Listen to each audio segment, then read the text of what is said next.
I would like to thank the organizers for inviting me to participate in this platform and to discuss the Constitutional Amendment Bill.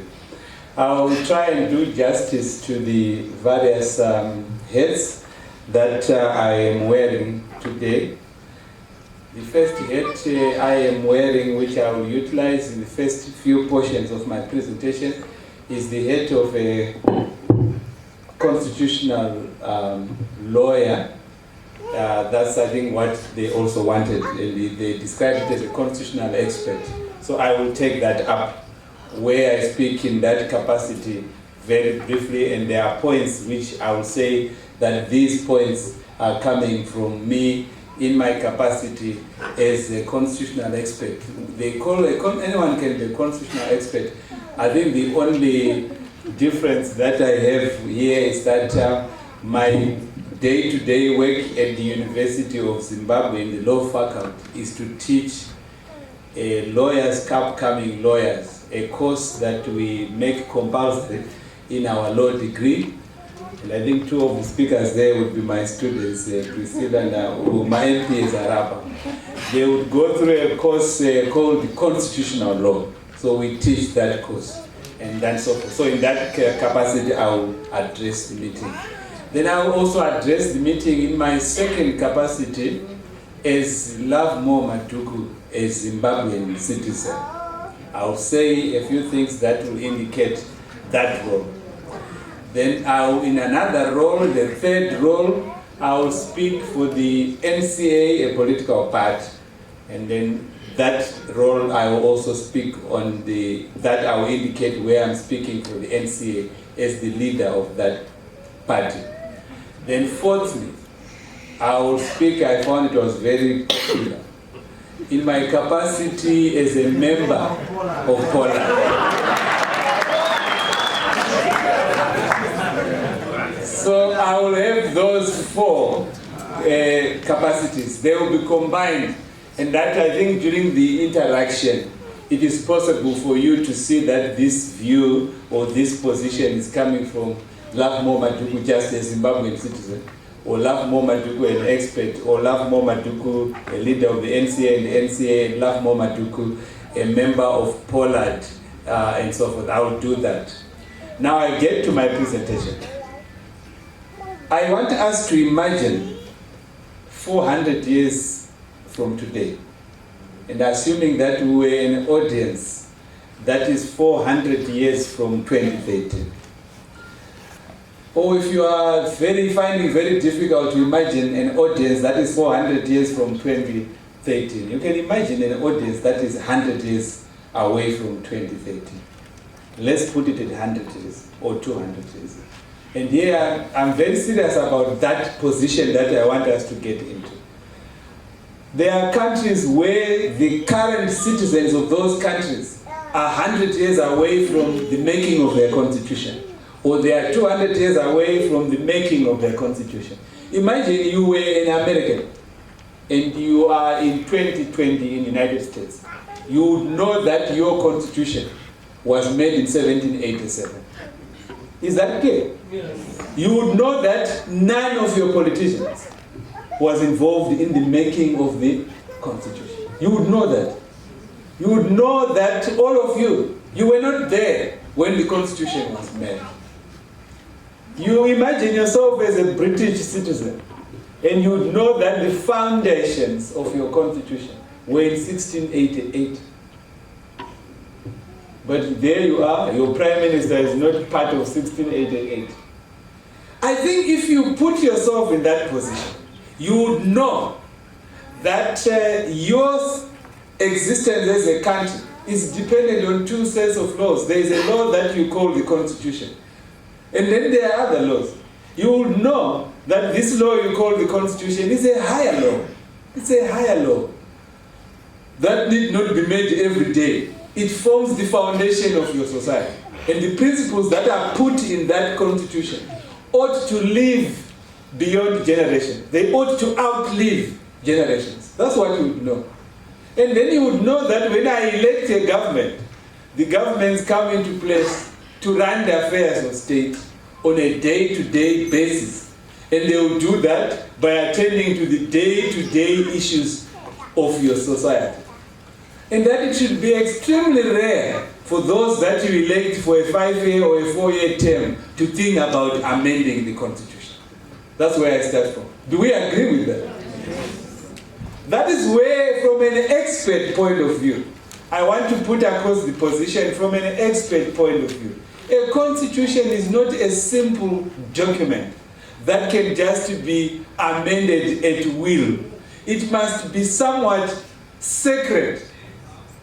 Now, it doesn't mean that it cannot be changed, but simply that it must be a fairly respectable document which you ordinarily ought not to interfere with. And at the time that when you visit that constitution, you ought to realize that this document has nothing to do with the government of the day. That this document goes beyond the governments of the day. That this set of rules must involve virtually all those who are interested in it. Governments come and go, but constitutions ought not to easily come and go. That's from an expert point of view. True. But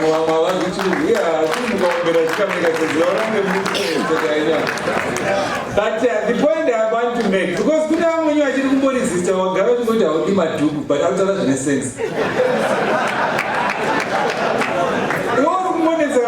Meeting, the first speaker, but someone you are getting time to get into the debate. I have made the foundations from an expert point of view. There's a difference between a constitution and any other law. Now, I want to tell you from now my experience as Lovemore Madhuku, a citizen of Zimbabwe. We have a problem with the government we have at the moment in this country, which has been running our country since 1980. They don't respect the view that a constitution is higher than other laws. They take the view that a constitution is like any other law. If I am elected, my first target is the constitution. If I want to show that I am in power, I am in government, I must do something about the constitution. If you are a minister of justice, constitution. That's the mentality of our politicians. And here I'm speaking as Lovemore Madhuku, the Zimbabwean citizen. The problem we have is a group of, and I'm not sure whether this only belongs to those who happen to be in the ruling party. It can be to all of the politicians. A constitution, we are in power. We ought to change it. Now in 1997, a group of Zimbabweans, and I'm happy that Priscilla is here, and I pull, I think I got a bit younger, or but Priscilla, I don't remember, and a number of people here.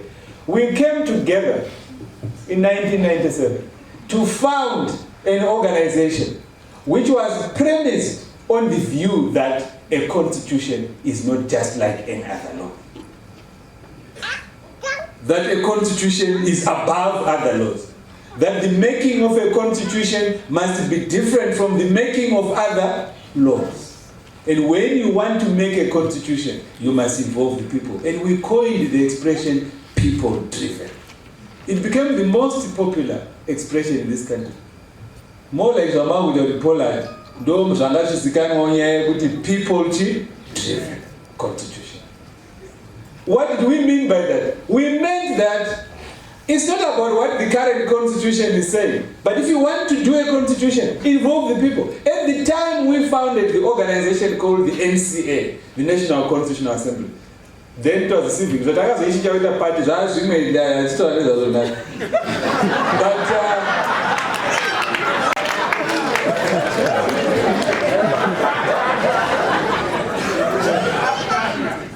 we said at the time, the constitution we had was the Lancaster House constitution. We had a very strong leader. You know him. He's late. He rests in peace. We don't want to, I just don't want to demonize it. But it's not by former NCA, Pangapanem Tungamira Kagasimba. I is Robert Nka. I told her, Imi, can I give him power, Basaredu? Then who gets around him, including the constitution. I come out with people driven. Here I know address a meeting to Zanu-PF headquarters. And I know these things. When we get to research and put them across, I know Mugabe's speeches, very brilliantly made. But they were very clear. Mugabe was clear that we, those who are in government,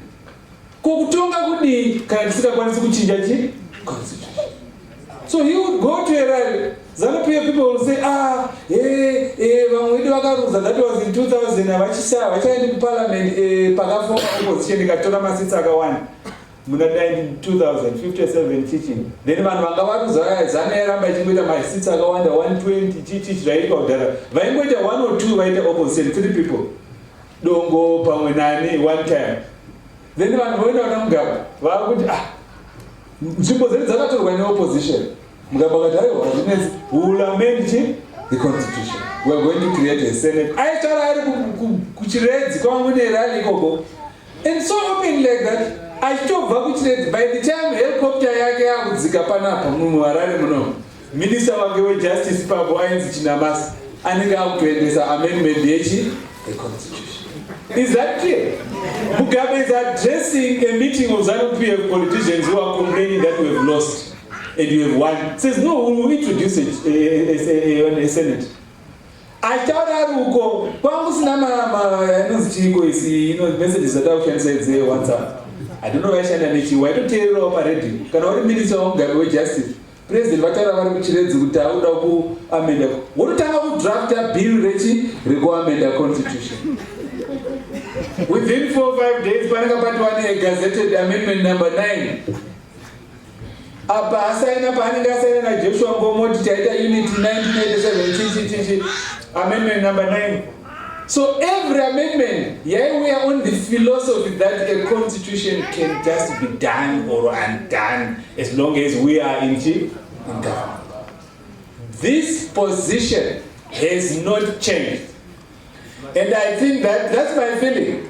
We are doing our best to Poland. Do we mix up? It's clear-minded.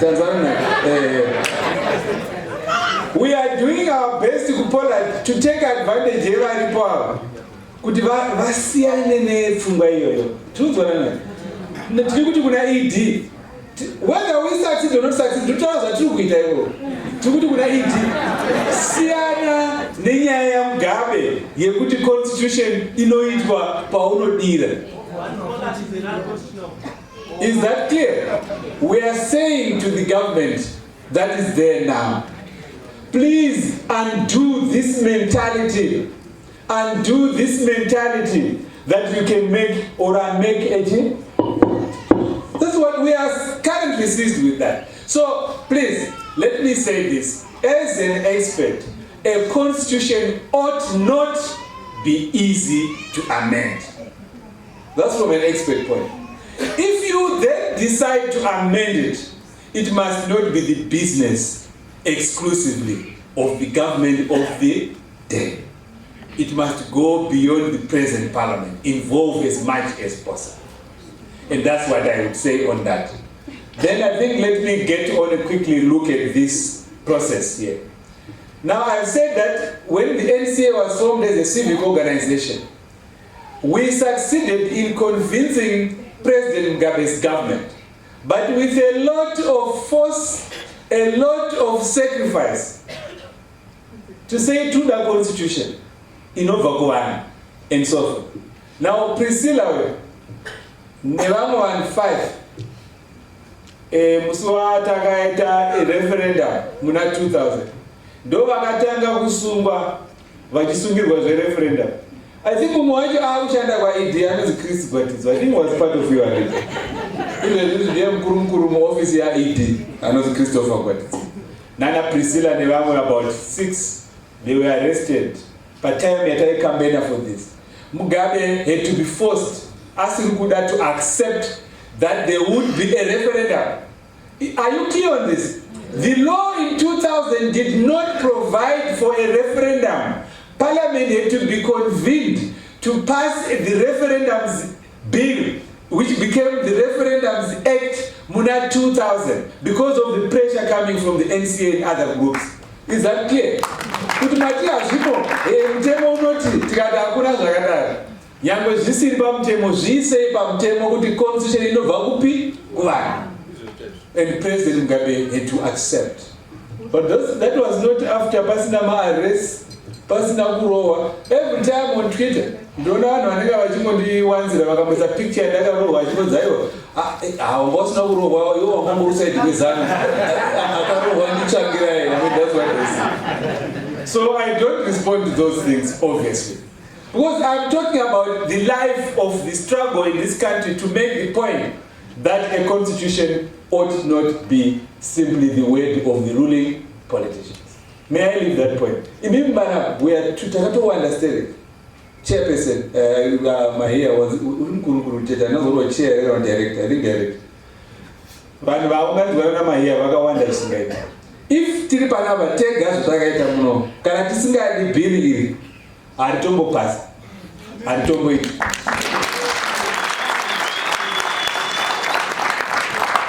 I know, and that's the truth of Poland. Muruguramba, Poland.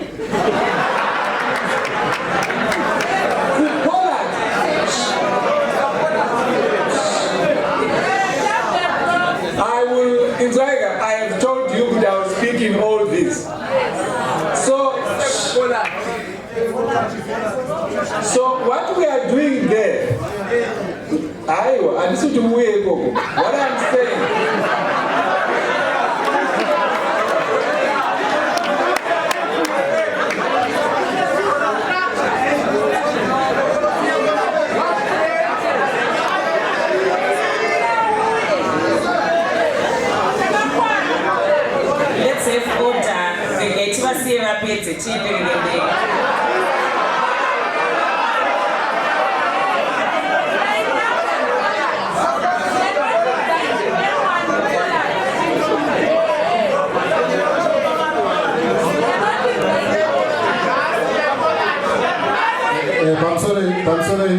I'm sorry, my citizens.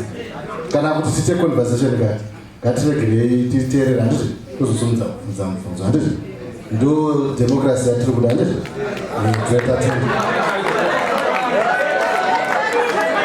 Okay, thank you. I think I must make it clear to you people. I must make it clear. I will not be pushed not to say what I want to say. And I think that I am going to say what I want to say. And then you have an opportunity to say you don't want to, you have your own views. I cannot come here. I mean, they invited me to express my opinions, not your opinion. All right, so let me make the point. I say the NCA is now a political party. It has become a political party, which is in Poland. It has pushed its positions.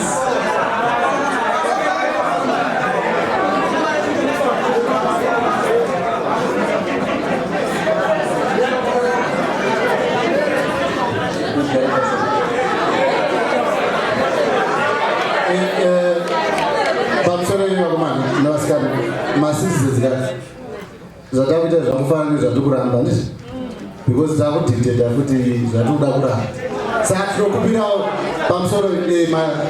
young people, we need to be able to respect the processes. And we cannot build a country that don't respect processes. The red t-shirt.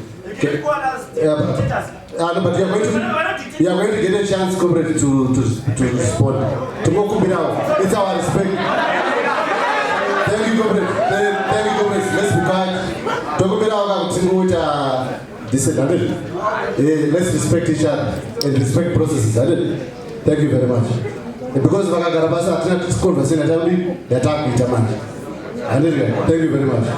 Prof, can you? I will continue. What I'm saying is that we want Zimbabweans to be able to appreciate the point that no government of the day must be allowed to play around with the constitution. That's what I'm saying.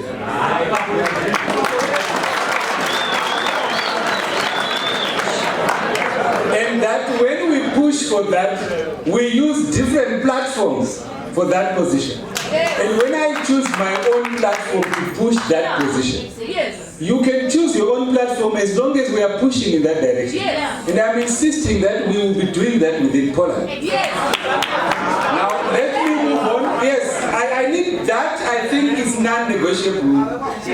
Comrades and friends. My position is clear. I have been invited here. I am not just a constitutional expert. I am a politician. I am a political actor. I am a political player. So I will not change my political direction. If I come across an audience that is hostile, I'm not supposed to keep addressing it. I should not force myself on you. If you don't want to listen to me, it's up to the organizers. But I cannot be here to tell you what you want to hear. I'm here to tell you what I want to put. And don't underestimate, I've told you I have a long history, like I've said, 97. We may have different political views, but I'm quite strong. I'll maintain my position in the face of anyone. Whether you bring the army here or anyone, you can shout 1,000,000 times, but I'm not going to stop making my point that I believe is beneficial to this country. All right, I will just finish up. The point that I wish to now make, if you look at the proposed amendments that have been put across, I'll just pick one example of the amendments which clearly cannot be accepted to be part of our constitution. It is an amendment related to the judiciary. Every society is based on the notion of an independent judiciary. Judges must be independent. So you look at the way they are appointed and the way they remain in office. The current provision requires judges to go through an interview, which is a public interview, except for the Chief Justice, Deputy Chief Justice, and the Judge President. That was by amendment number 1. But that amendment actually came against Zimbabweans never took the kind of processes we are taking. And amendment number 1 passed without public involvement, which was taking away public interviews. Then now, the proposal requires judges who are supposed to retire at the age of 70 mandatorily to retire if you are in the Supreme Court or Constitutional Court, to retire at the age of 75. But you don't just retire at 75. Every year from 70, you will submit a certificate of medical fitness to the president. It is the president who will say, if the opinion says it's right, the president has to accept the certificate for the judge to continue in office, but only for a year. Then again, go down 5 years. Zapera. The president may say you are not medically fit, so you don't continue. You are medically fit, you continue. Now that is obviously unacceptable, isn't it? That is in the bill. There is no reason for such an amendment. There is no country that has such an amendment, such a provision now in Southern Africa. Everyone accepts that when you appoint a judge, then you leave them until vital compulsory retirement. The other one, the president can now promote my judges from High Court to Supreme Court or from Supreme Court to Constitutional Court without a public interview. That again is unacceptable. Is that clear?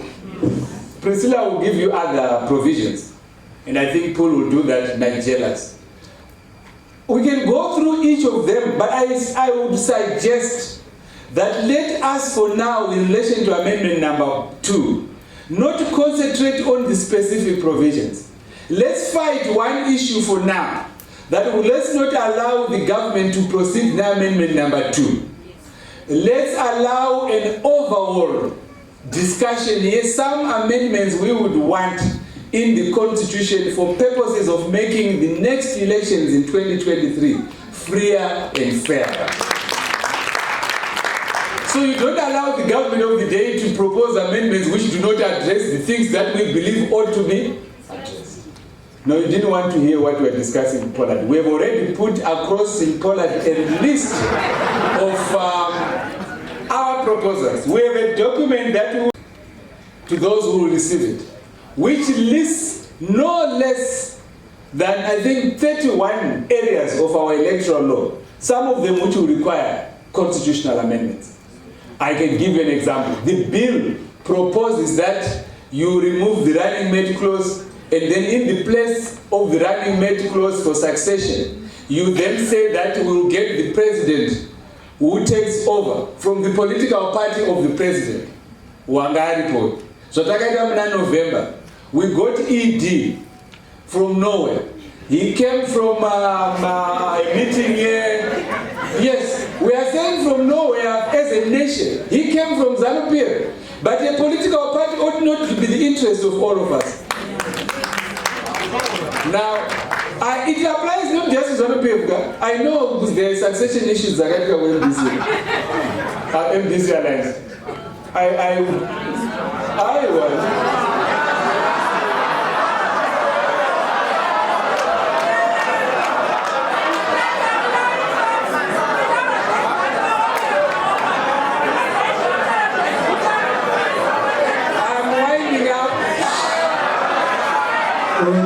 Order.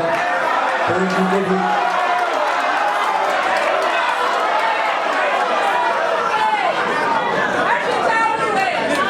Alright.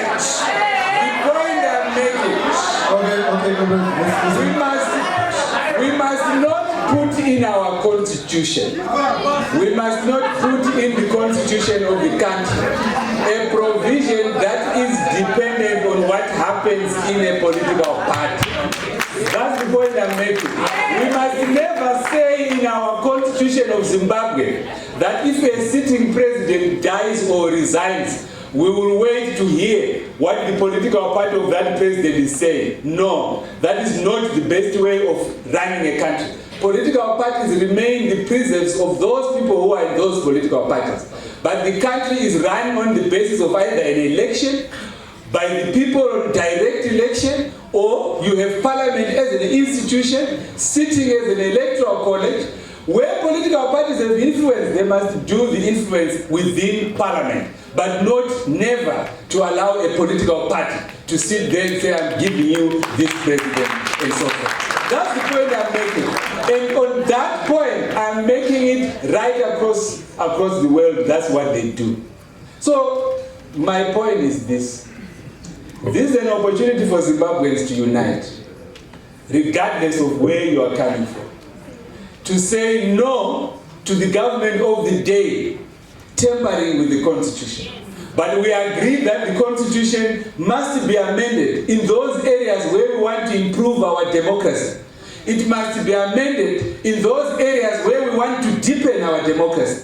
It must be amended in those areas where we want to open up space. We in the NCA have so many places in the Constitution we would want opened up before 2023. So that we have a free election. We have a fair election. We did say previously, and Priscilla will confirm that, we have discussed the situation where, how do we run an election, a presidential election? Who appoints the Zimbabwe Electoral Commission? These things would require an amendment of the Constitution, because as it stands, the President appoints the chairperson of the Electoral Commission. We want a conversation around that. Is this the thing that we still want to see in the Constitution? So if we don't want it, then there must be an amendment of the Constitution. So you cannot say no to an amendment of the Constitution. We are saying no to an amendment initiated by the government of the day. But yes to an amendment that is dominated by the people. That is my contribution. Thank you so much. We can quickly invite Mr. Mawagege.